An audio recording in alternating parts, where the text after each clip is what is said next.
दोस्तों नमस्कार।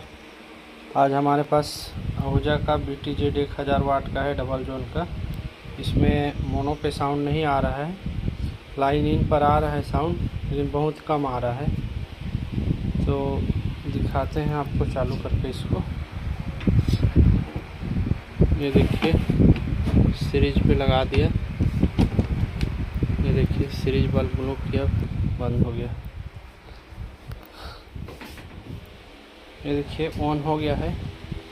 अब इसका ऑक्स केबल लगाते हैं इधर से। ये देखिए,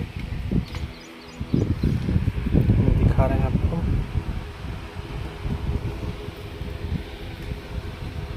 ये देखिए यहाँ पास आ रहा है, ये लाइन इन पर आ रहा है, लेकिन इस मोनो पे नहीं आ रहा है।